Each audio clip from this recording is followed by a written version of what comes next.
Hi, everyone. So many music all together. Wow.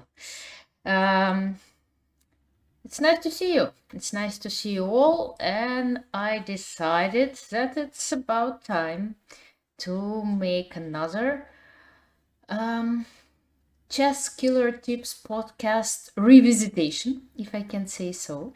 But I'll wait 3 more minutes. And because from 10 p.m. Central European Time, I'm gonna get on chess.com TV. And so there are gonna be more viewers. So while I'm waiting, let me remind you how it all started. It all started with a podcast back in 2007, I believe it was.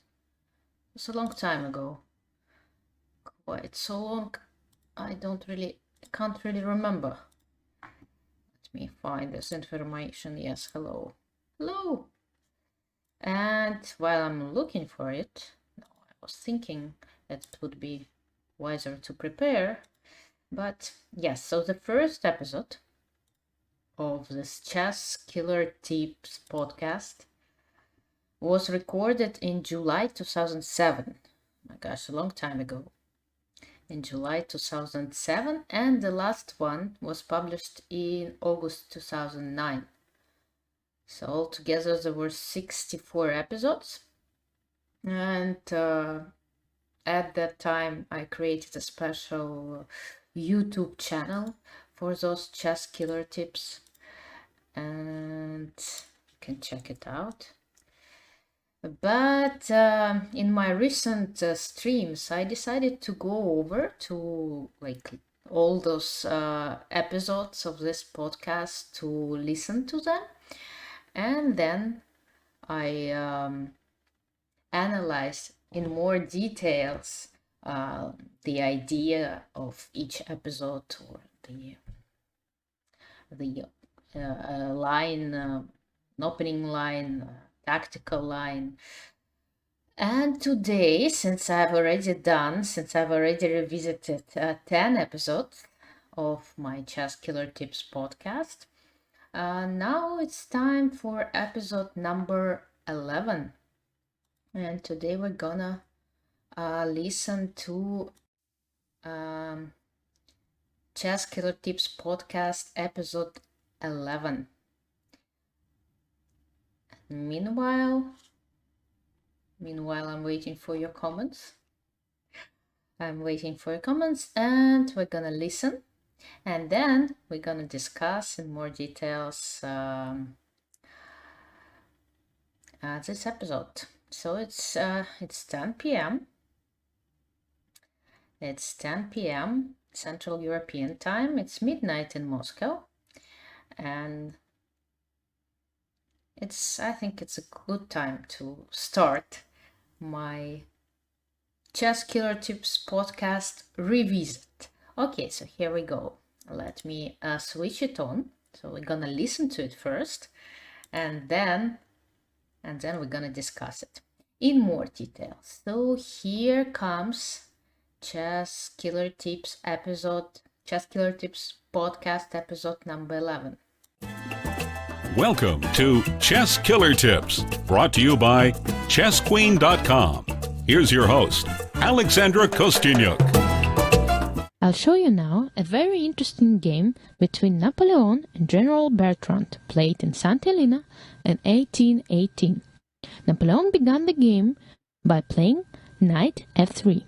Black continued knight c6, e4, e5. Napoleon played d4, and after that we see the scotch. Black took with the knight, but a normal move would be e takes d4, and I would suggest you to play this one. But after knight takes d4, e takes d4, Napoleon decided to play in a very interesting gambit style by playing bishop c4, and black immediately made a mistake by playing bishop c5.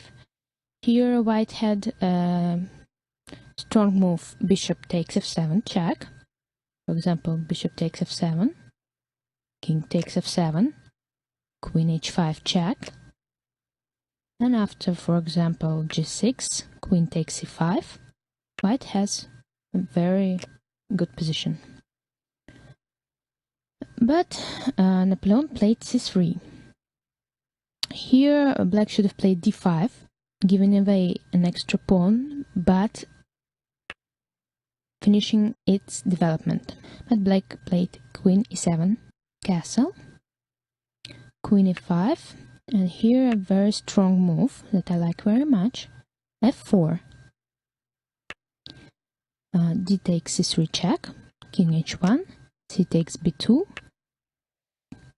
and here Napoleon continued bishop f7, but after f takes e5, b takes a1 queen, white has a very strong position and very good compensation.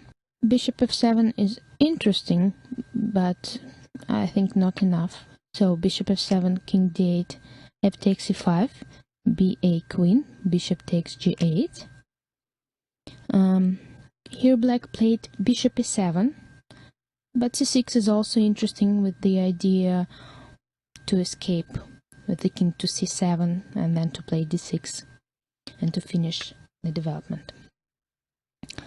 So bishop e7, queen b3, and here General Bertrand blundered by playing a5. He should have just taken on e5 with the queen e5. So after a5, it's white to move.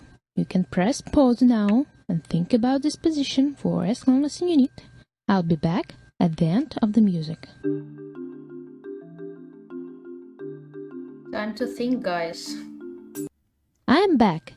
This is a forced mate in 5, and Napoleon found it. White wins after playing rook f8 check. The only move, bishop takes f8, bishop g5 check, bishop e7, bishop takes e7 check, king e7, queen f7 check, king d8, queen f8 checkmate.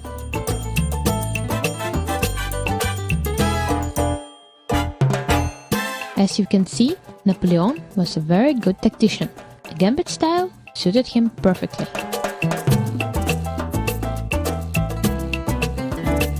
In chess, try to find openings that match your character and your style of playing. By playing what you like, you will enjoy your games more and you will get better results.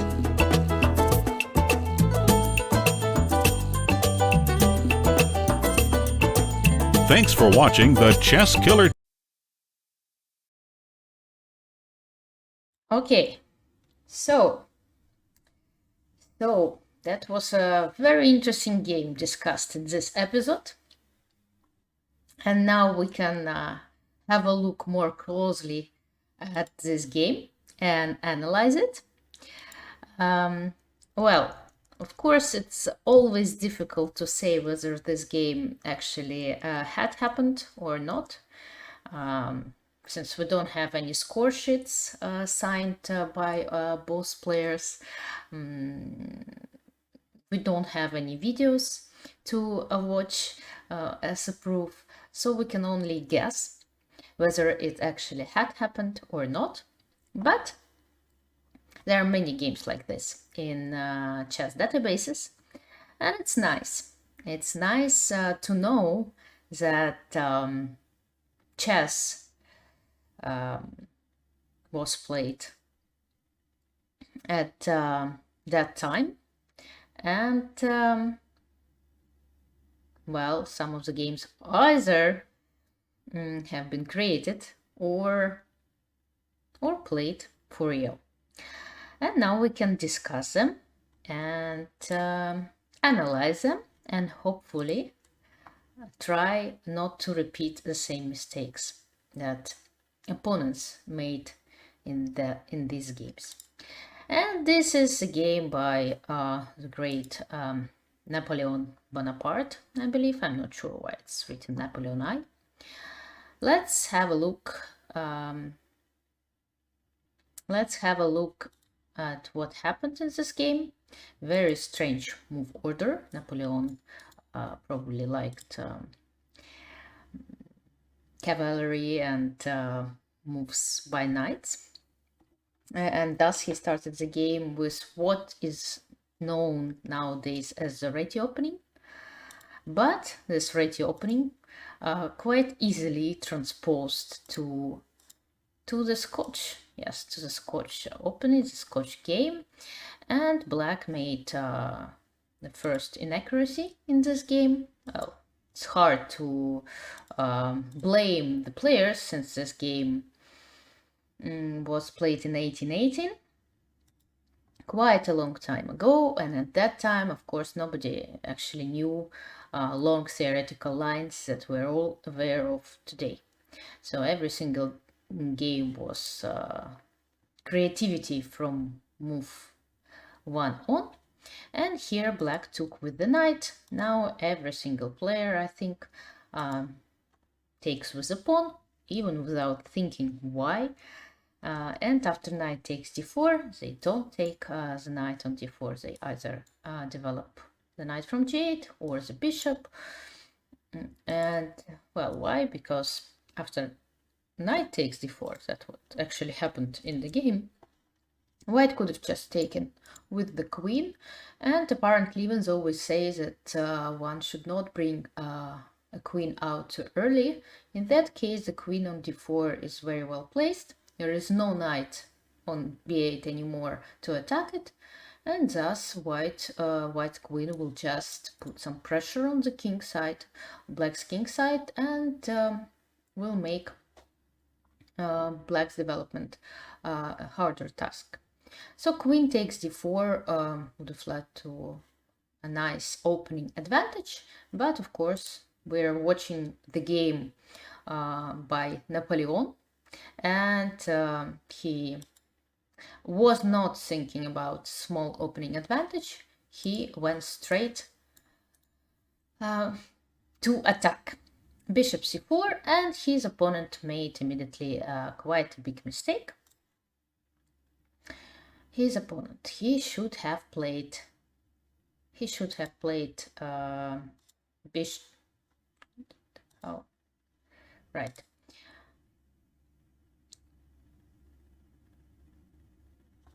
His opponent played bishop c5, and that's a bad move. Instead, he could have either developed the knight or played d5, trying to sacrifice this pawn. Because after bishop c5, black loses already. Well, gets a losing position. How? Well, quite easily and quite instructive. Bishop takes f7, king takes f7, and then queen h5 with double attack. And then white will win back the bishop and probably the pawn on d4, and will end up with an extra pawn. But again, Napoleon was not thinking about some extra pawns and some small advantages. He was playing very aggressively, and he played c3. This move, of course, not as strong as bishop takes f7. And again, black could have used this move d5, this idea, which is quite often seen in this kind of lines, where black sacrifices the pawn, but they're opening up his bishop, and what's more important, they kind of force white bishop to this square where he's gonna end. He is gonna be attacked after knight f6. So d5 was the move to suggest. Queen to f6 was another good move, protecting the pawn on d4 and preparing knight e7 and castle. Instead, Napoleon's opponent played queen to e7, and this move is not good at all. Here it's quite hard to understand why. But I think the main point is that the queen on e7 is not protecting this pawn on d4, and surprisingly knight f6 is not as good as knight e7 here, because after knight f6 white will have e5. Of course white castled, and they're ready for all moves such as knight f6, because they will just take the pawn and play e5, will end up in winning position.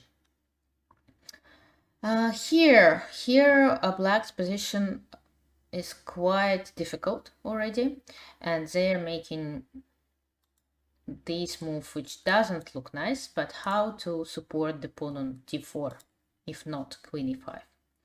Because if they take on c3, the knight will take on c3, knight d5 is a threat, and after c6, for example, white can make this beautiful move e5, stopping the knight from developing, and the king is still in the center, and white's pieces are beautifully developed, and well, black is in trouble. After queen e5, of course, is not really the move that helps black, but at least black protects the pawn on d4.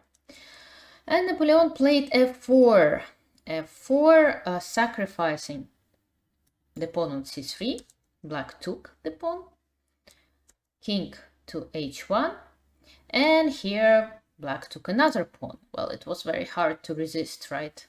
Because it seems that black takes and then takes the rook and promotes this pawn into queen, and thus wins the rook.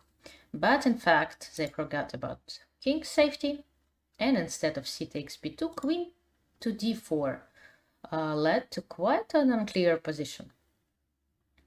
Queen to b3 probably Napoleon would play, and then knight takes c3. Still, it's very hard to play with the king, with the queen in the center, but it was definitely the way to proceed for black. After c takes b2, however, white is winning by force, and the only problem is with what move to start, with f takes e5 or with bishop takes f7. Napoleon made the wrong choice.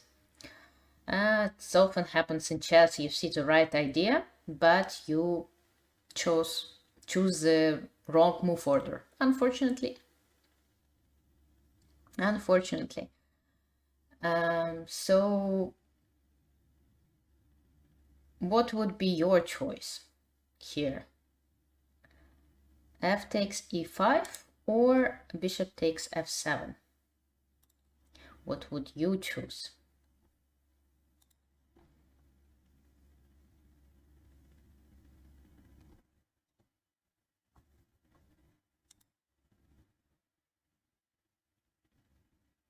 And why? Well, in order to choose correctly, we need to calculate a little bit.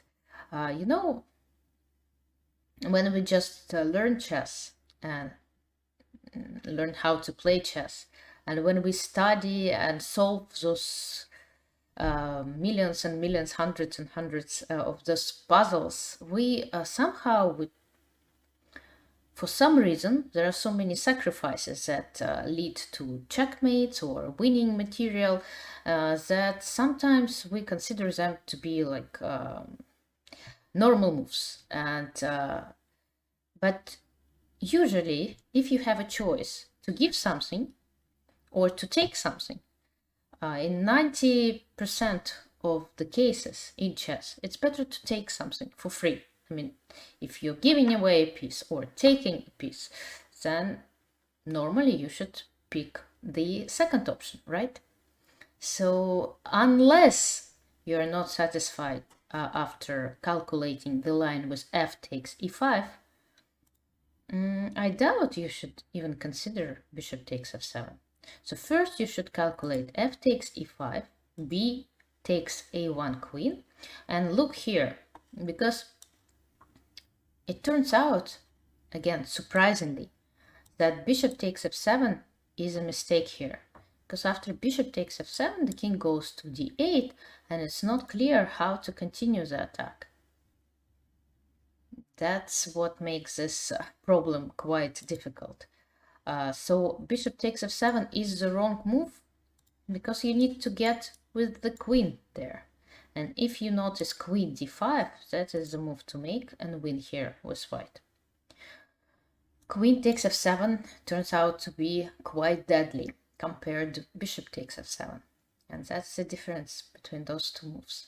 So in chess, usually, you need to look for easier moves. And the only problem here is that it's so tempting to take with the bishop on f7. I think I would also do that. And somehow, after bishop takes f7, king d8, white's attack is not enough. Because black has an extra rook, right? After bishop takes g8, black can play c6, and the king escapes. As that, yeah. So probably I should have asked you here, what would you do here? Because this is quite tricky. Anyway, queen d5. That was the move to proceed. F takes e5 and then queen d5, winning the game. Instead, Napoleon could not resist and took with a check. But as I mentioned earlier, this is a mistake because the king just goes away. B takes a1 queen, and bishop takes g8. That's the position we already discussed. And I already showed you a very strong move for black here. c6. Well, if bishop g5, then the king just goes away. And black still has an extra exchange. And then b6, bishop a6, queen d4. It's not enough here. The attack is not enough. But luckily for Napoleon, his opponent didn't find the c6, king c7 maneuver. Instead, he played bishop e7, protecting this diagonal and the king, which is not a bad move. It's an okay move. But after queen b3, he just blundered a checkmate in 1, 2, 3, 4, and 5, right? So here, again, this same situation. If you can take for free and you don't see why it's losing, usually you should do that. And here, since white is threatening to play rook f8, as we know, and at the same time is threatening to play bishop b2, trapping the queen, so there is not so much choice left for black, and black should take on e5. After that, white gets some initiative.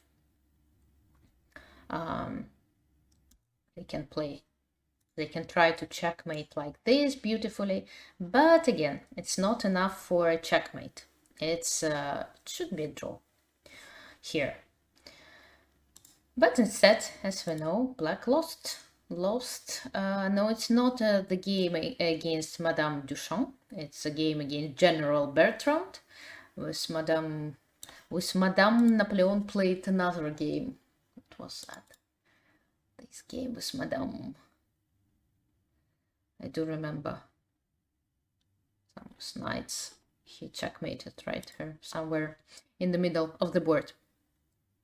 Anyway, a5 is a blunder here. Also, the position is not so easy, of course, to play. And at the time, the level of defense was not as high as in the modern chess. So a5 was played, and as you may already know, the move rook f8 followed. And here, yes, white gives away the rook, but this move with a check, and then it's quite easy to calculate this line till the very end. And of course, you should do that before playing rook f8. You should make sure that it will lead to a checkmate. And for Napoleon, apparently, it was quite easy. And he checkmated General Bertrand on f8. And since our tradition, when we revisit this podcast, I I try to show you this same pattern or idea or line or in some other games. So for today, I found several other games with similar checkmating pattern. So let's have a look what I found for you. Okay. Game number 1. I should tell you that. Okay, let me first show you this game. There are gonna be quite a few games where the queen will be on c8. So it's kind of, it will be mirror flanks. d4, d5. Funny games we're gonna look at today. e4, some gambits. Black Mare Gambit, chess.com site says d takes e4, knight c3, knight f6, and f3. Look, I haven't seen such a gambit. I know the Danish gambit, right? It's called something like this. I even had a stream once dedicated to this gambit. But here it's like flanks reversed. Okay, I will ask you some questions if I find positions interesting for those questions, but for the moment we're just looking at some quite risky play from the white side. Black Mare Dimmer Gambit. Okay, good to know. Good to know. So white sacrificed, how many pawns? He sacrificed 2, right? Just 2 for the moment.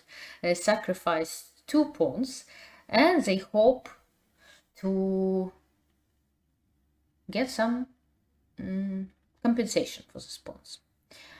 Unfortunately for them, if black plays well, they will end up without these 2 pawns. But that's the price of playing gambits, right? It's not that easy to play well. And here black played queen to b4.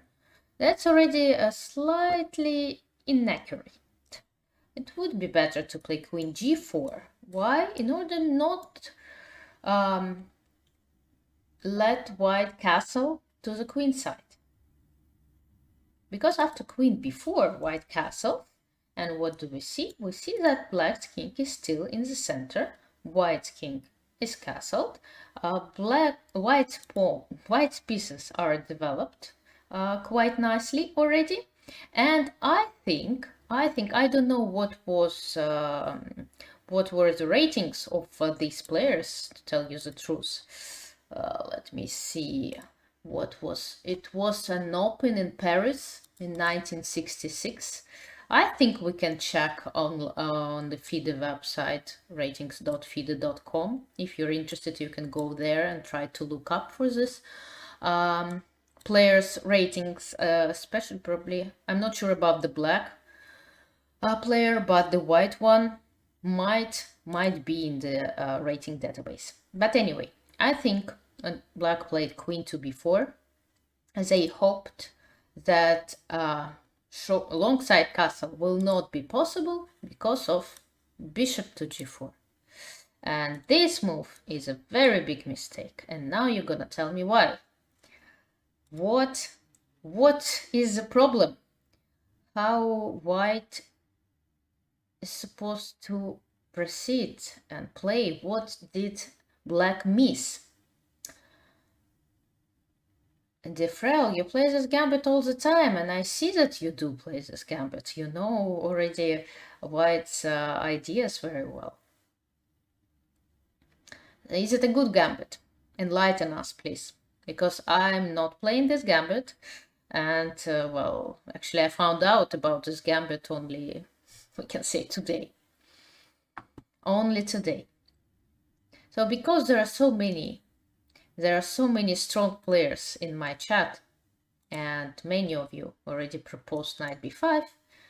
If we go back, step back, we can easily find a better move for black, right?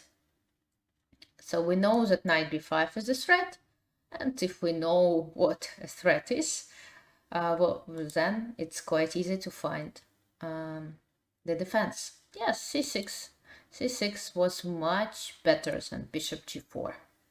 Because bishop g4 actually loses the game after knight b5. But let's see what actually happened in this game till the very end. Knight a6, queen takes b7, queen e4, and now white has a choice.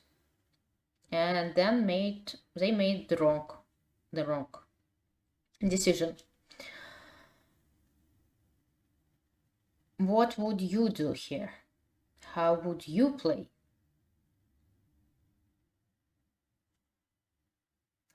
This one is a little bit more difficult.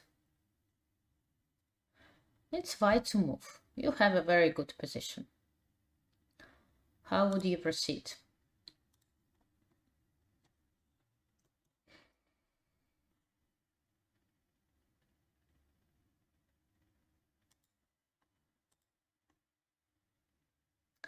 Well, again, I mean, if you make a choice, knight, queen takes a7, nice.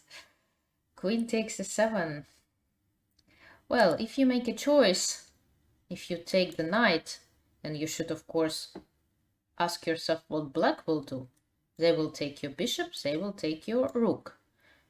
And if you saw this line, if you calculated it, and if you like it anyway, that's one thing. If you just, guessed, then that's wrong.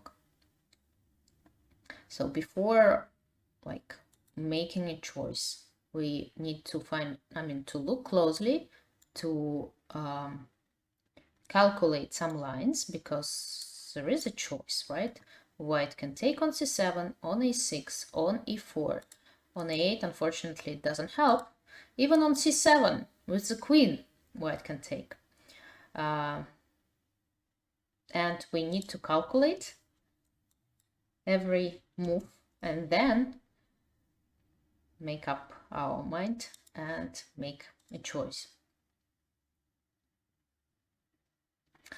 Well, unfortunately, exchanging queens is not a bad idea here, I will tell you. But if you do take on e4 and take on e4, here, of course, on c7, you cannot take on c7 since this pawn is protected. But you can just develop. If you're a positional player, probably it's a nice way for you to proceed, but just you're a pawn down, but the king is very weak, you're gonna win this pawn back somehow, and this king, despite the fact that the game reached the endgame, will be under attack.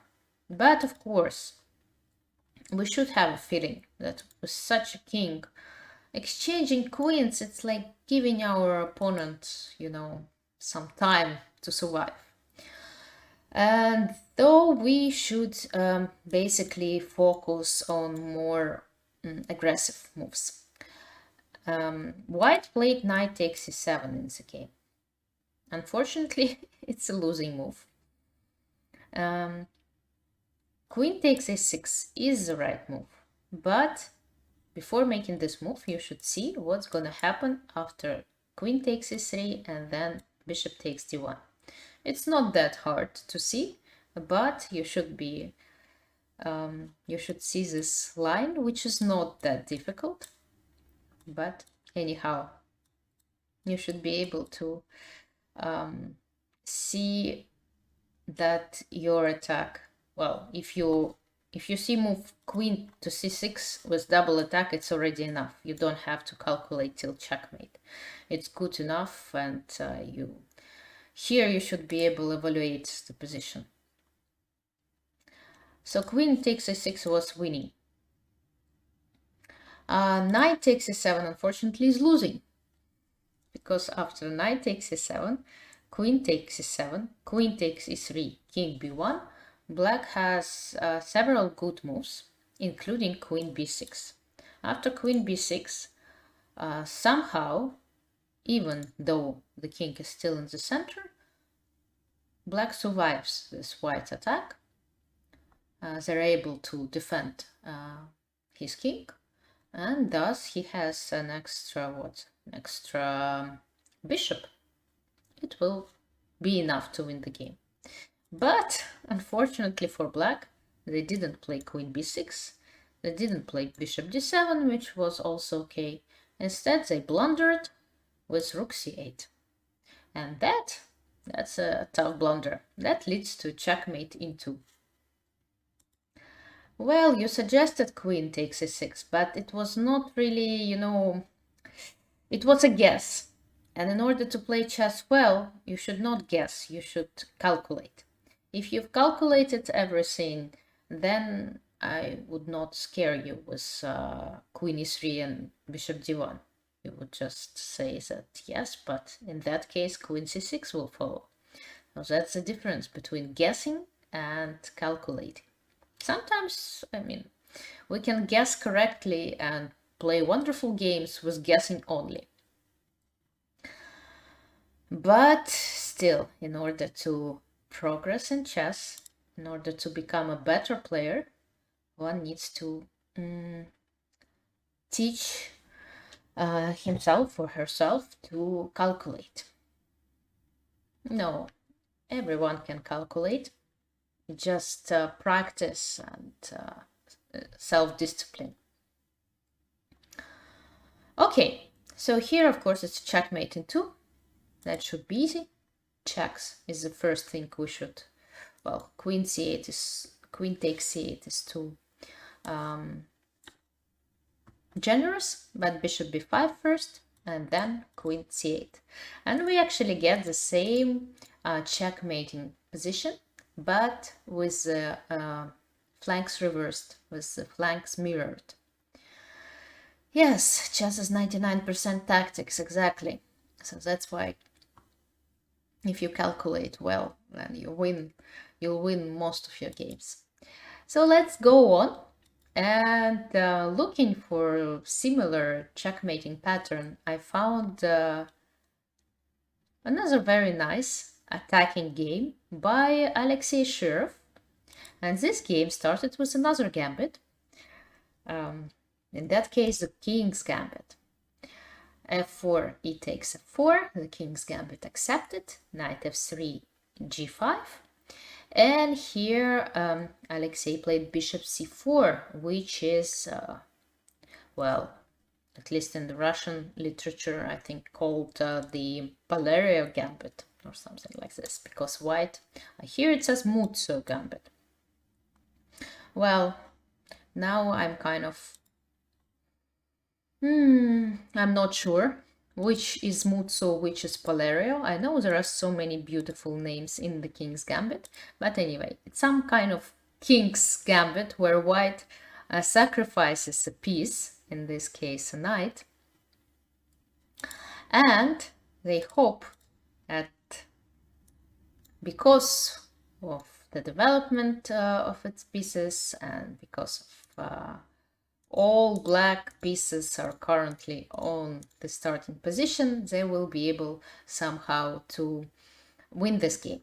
Let's see what happened. Of course, this compensation should not be enough to win, but, and now if you put this position on computer, it will show you some advantage for black, and that's why King's Gambit is not so popular nowadays, because people just keep looking at the computer evaluations. But in fact, it's very hard, of course, to play in a practical game with black in this position. Yes, Shirov played e5 here. It's another pawn sacrifice. There were several moves, several games by strong players,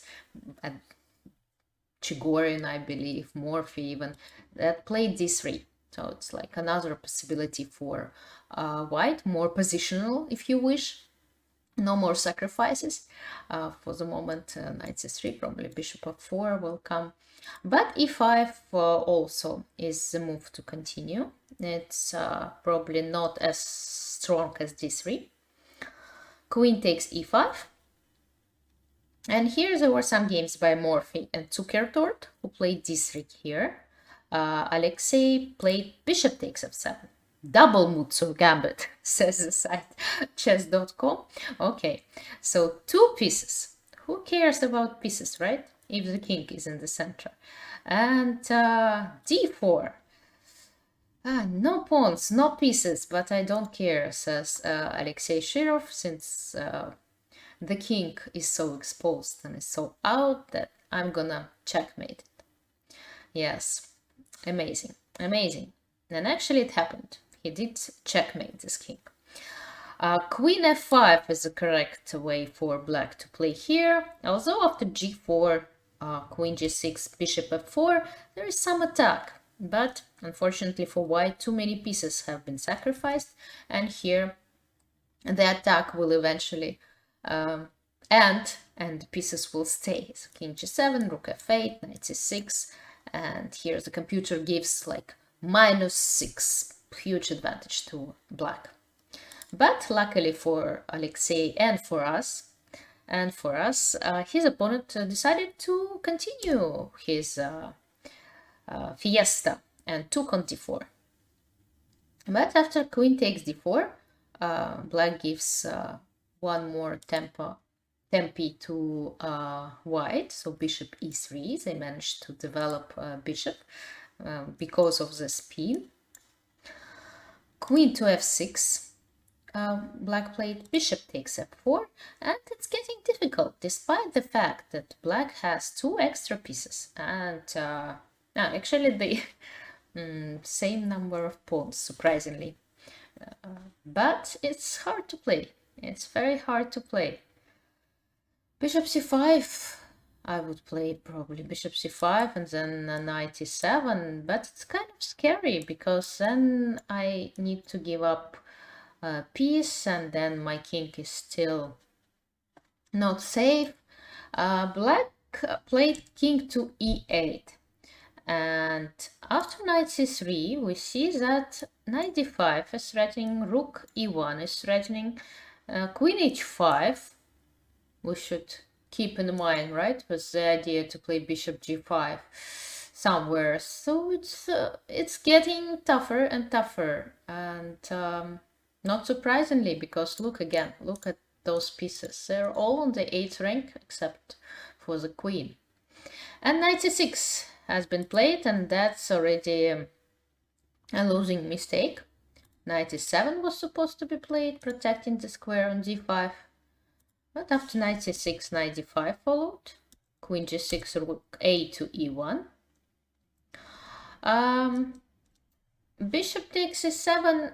I mean, when you take, well, of course, here it's a bad idea because if you exchange the queens, then you will lose this game.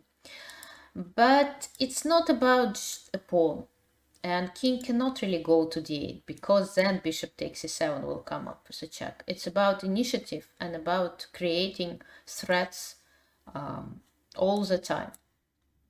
Every single move. So knight d5 was like a threat to the queen and the pawn on c7. Queen g6, have a look. I mean, knight takes e7 check with a fork. It's possible, but white decides to give one more check. And after bishop e7, knight g to e7 was the only move to continue the game. After bishop to e7, white beautifully checkmates black. I mean, there are several ways. Now you can play bishop takes e7 because queen f8 is a threat. But Shirov played even stronger. He played bishop to d6. Same idea, little bit different execution. And after king to d8, queen f8. Queen f8, and we see the queen on f8 again. After bishop takes f8, now taking on c7 with the checkmate. Why check instead of knight takes e7? Well, because after this check, you will still be able to take on c7 if you want to on the next move. But bringing the rook with a check to an open file just improves your position. and this check will not escape from your pieces. Sometimes it's tempting to make a move with a check, but Sheriff decided that rook a to e1 is even stronger. Again, I'm not even sure about that, but it looks nicer to bring your rook with a check. Anyway, another very nice attacking game with a gambit and with a similar checkmating pattern. Let's get going. And now we're gonna have a look at a game by the former FIDE world champion, Alexandra Harifman, who actually celebrated his birthday several days ago. d4, d5, c4, another gambit, but quite popular one, the Queen's Gambit, and black played knight e6, which is the Chigorin defense. Knight f3, bishop g4, knight c3, knight f6. Okay, 4 knights defense. Probably knight f6 is already a mistake. I think e6 or bishop takes f3 should be played, because after knight f3, knight f6, c takes d5 comes. And okay, and the problem for black that they gave up the center completely, even though they doubled the white's pawn, but white's center is too strong. And of course, still knight takes e3 was the move to play, because knight b6 is just giving white too much in the center. The center equals space, and you see that white pawns just pushing away black's pieces. Okay. a4, c6, a5, attacking from this flank as well. Knight c6, a6, very nice move, undermining this side, queen side. Now after b takes a6, d takes c6 will follow, and everything will fall apart. Queen c7, black tried to protect queen side, but actually it's too late. White just took, played bishop a6, played queen to a4, knight to d5. Just the attack is too strong. Bishop b7, e5, every single move white is attacking black's piece. Knight c to b6, and it's getting there. And finally a beautiful checkmate with the same checkmating pattern that we already quite familiar with.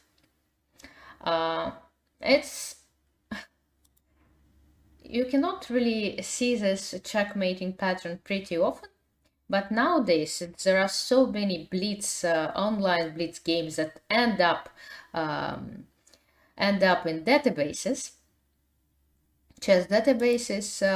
There are quite a few games that I found that end like this. So the Caracan defense, knight e5, and then queen g4, and surprise, queen c8 checkmate. You can find dozens of games like this nowadays. This cruel online world with queen c8 in different formats, in different openings, but that. And let's have a look. Yeah, one more game like this. Similar idea. The London, accelerated London, okay. And a trap. Bishop f5, queen takes f5. And after queen takes b2, surprise, queen c8 checkmate.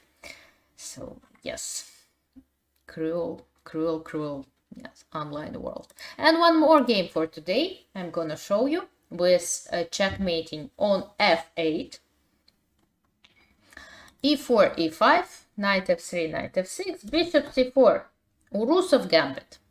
Oh, today our stream was dedicated to different gambits. It turned out to be quite useful. Knight takes e4, knight to c3, knight takes c3, d takes c3. Okay, so the pawn is hanging. How to protect it? White's idea is, for example, d6 is losing, almost losing, because knight g5 is possible, and knight takes e5 is also possible, because after d takes e5, bishop takes f7, and bishop g5 just wins the queen.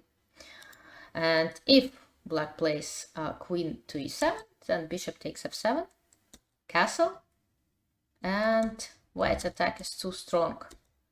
I was analyzing a little bit this position, but look how beautifully white is checkmating black's king. So you can try to play the Urusov gambit after the Petrov defense, but just keep in mind that it's quite hard to equalize. But who cares about pawns and equality, right? If you can play for checkmate and for initiative, especially if it's a faster online chess game. Okay, f6, knight h4. That was white's idea. Now queen h5 is a threat, and something like a puzzle rush problem. Queen h5, g6, knight takes g6. I think I've seen some problems exactly like this one, and now here it's quite tempting to take on g6, but you have to stay calm and take the rook, right? Okay, so knight h4, threatening to play queen h5. That's why black played g6. Actually, black played very well in this game. They played very, very well. f4, white was very aggressive, but black made all the right moves up to a certain moment. So here white, for some reason, decided to give up the bishop. Of course, that was the wrong decision. They should have continued with f5, sorry. And again, the position is quite complex. I mean, let me actually check what black is supposed to do in this gambit after knight f6, bishop c4, because when I used to show this line to kids, I was saying that bishop c4 is a bad move because the pawn on e4 is hanging, and that's what I was saying to kids. But actually, knight c3, Valentina Gunina once played with me like this. She played knight c3, and I just retreated my knight to f6. I retreated my knight to f6. Okay, let me get, I'll show you. Let's back up a little bit. Yeah, when I faced this gambit for the first time, I just played knight f6. And I think it's a good move, actually. Because after knight e5, I played d5.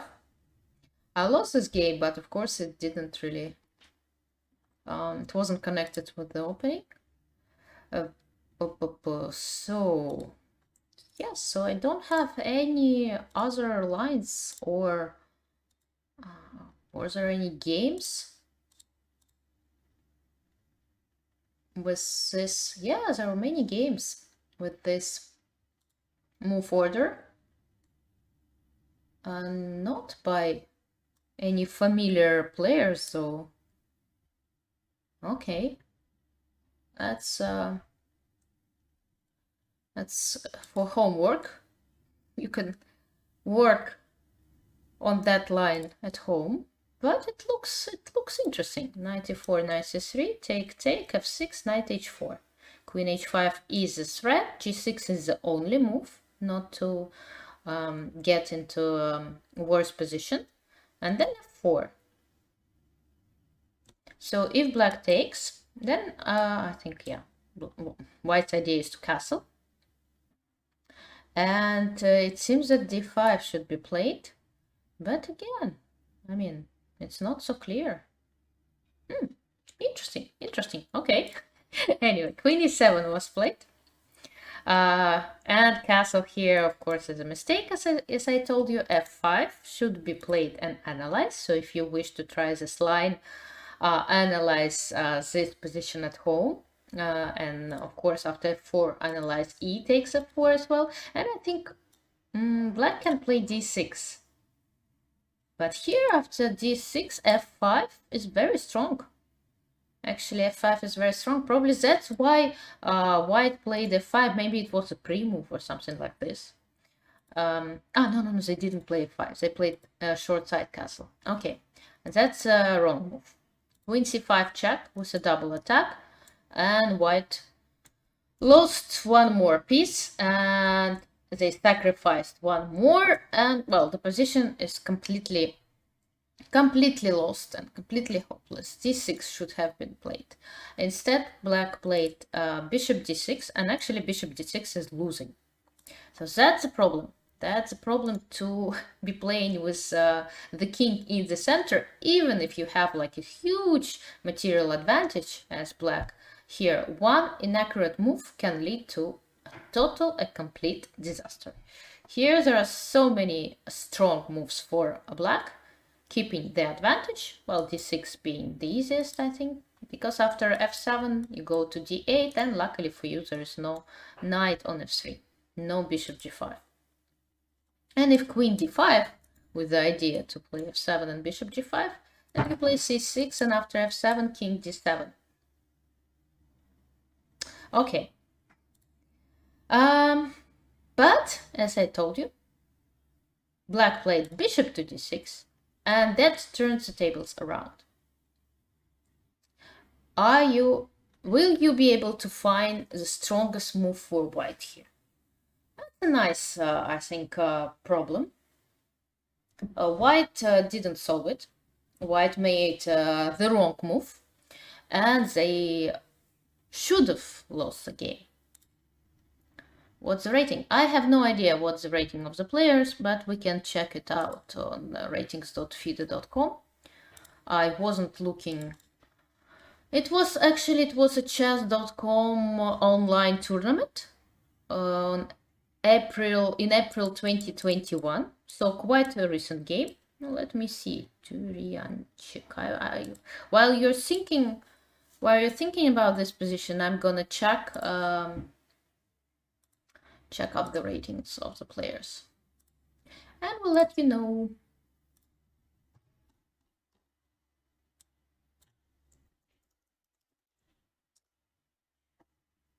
So, well, the white player right now, he's from Czech Republic. He's born in 2006, and his rating is 1700. In Blitz, he's 1500. So not a very strong player. His opponent is a little bit stronger. The black's player is 22-26. Okay, queen e2. Yeah, that's a tricky position. Actually, I like this position a lot because we tend to avoid exchanging queens, right? When we have less material. And here we're 2 pieces down. So, and all moves, including queen e2 check, they lead to nothing. Queen e2, unfortunately for you, black will play king f7. And that's it. The game is over. You're about to get checkmated. But white is winning here.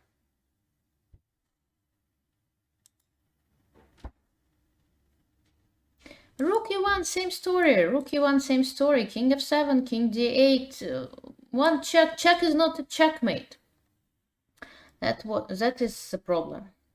f7, the problem is f7, that the king will go to f8. And no more checks after that. And checkmate is coming.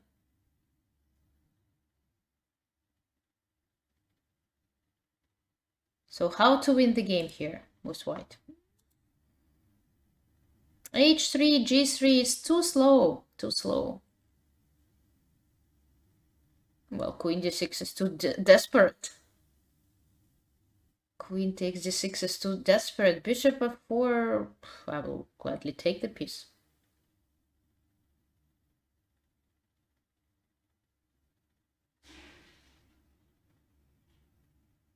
Yes, the only move that wins here, but you need to write the whole line, right? Write down the whole variation. Is queen e1, but it's not with the idea to trade the queens. After queen e1, your idea is to deflect this queen from protecting h6 square. Queen e2 is losing, we already discussed it. After queen e2, king f7. We analyzed with you that after f7, king f8, bishop h6, unfortunately, is not possible because black's queen is guarding the square, right? Right. So in order to make it work, we need to find a very beautiful idea, which is completely counterintuitive, because we don't consider exchanging queens when attacking, being two pieces down. But here it's not about queens exchange, it's about checkmating actually. And queen e1 is the only move that wins here. Well, and it's not like checkmating immediately. f7 is the move to continue. And here, very beautiful idea is that after king f8, we know that bishop h6 and then rook 8 to e1 will follow. But after king d8, bishop g5 wins beautifully. And here after queen e7, f8 queen or rook wins the game, checkmates. And after bishop e7, the most important thing here, deflection, right? It's called, okay.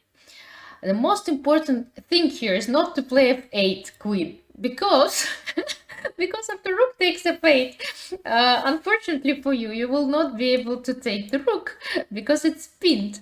And yeah, simple rook takes e1, 8 takes e1 wins the game, because again, after bishop takes g5, f8 queen or rook, maybe it's more beautiful to play f8 rook, and then you have 3 rooks on the board, right?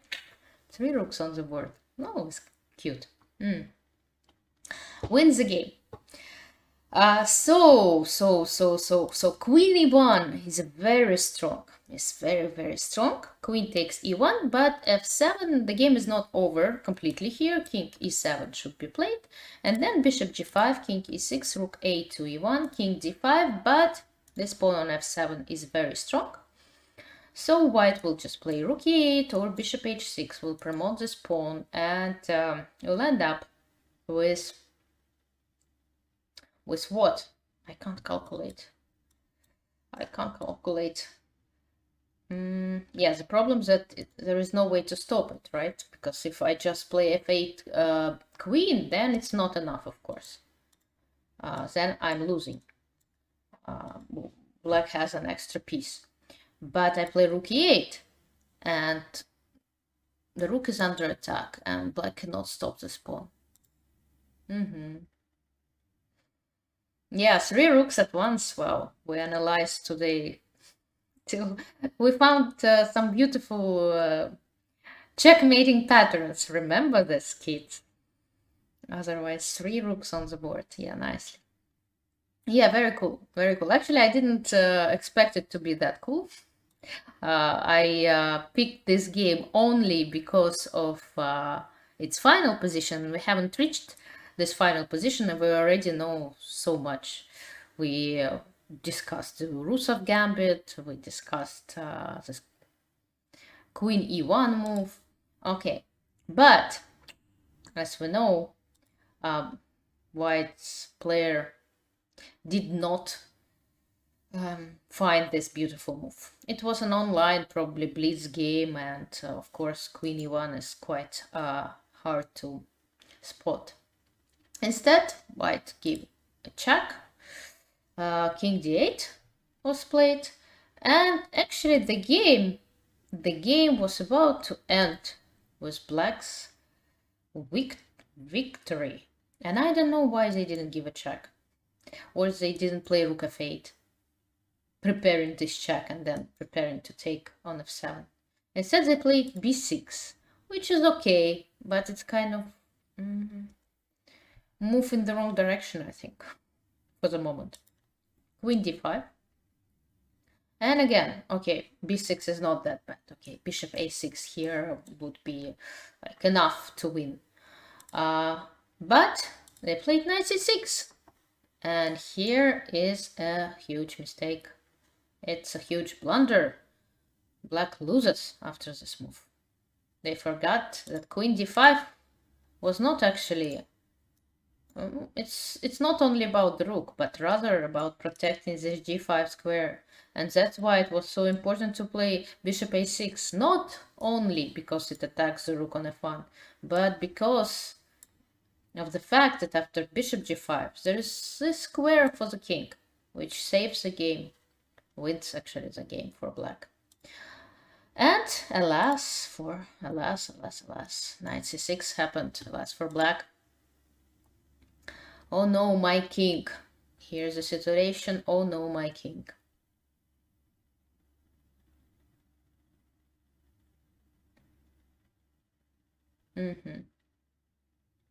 Yep. And here white just checkmates black quite easily. Quite easily, but nevertheless very nicely. Bishop g5 check, and we've seen this similar idea. Let's promote into a rook once again. So we have 3 rooks on the board. Actually, we have 5 rooks on the board. Have you seen positions with 6 rooks on the board?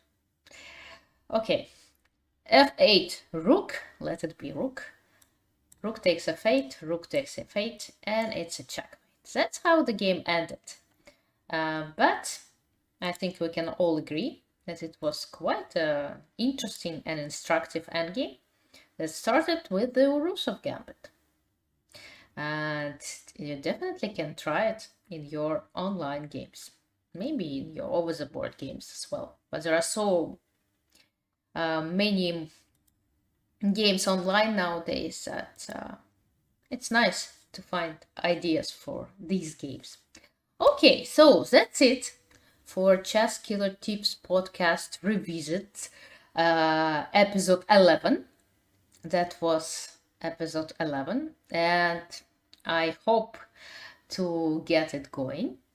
I hope that you liked it. I'm not sure. I don't really recall and remember what episode 12 is about, but since 12 is such a nice number and I like it so much, I'm sure it's about something nice and interesting and instructive. And let's keep our fingers crossed that next week I'll find time to talk to you about episode 12.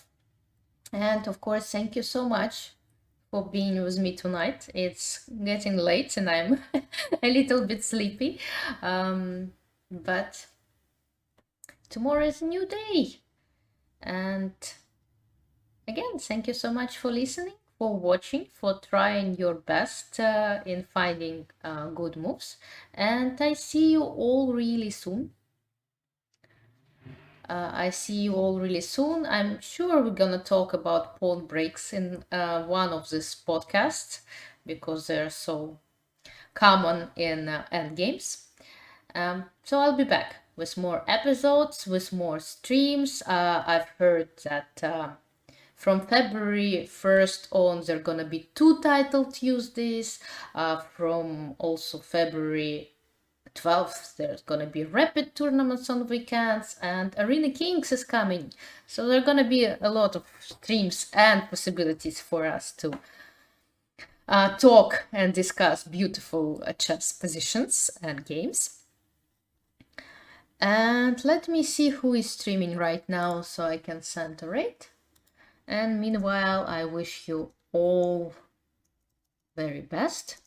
Take care. Be careful now with this new virus that's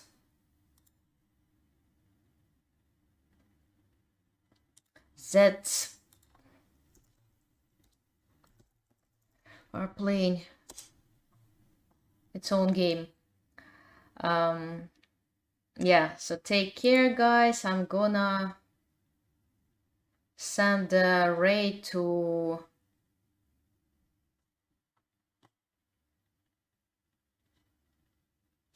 Dina Bellingham, and I hope to see you all really, really soon. Thank you for watching, listening, following, subscribing. Okay, guys, see you. Bye-bye.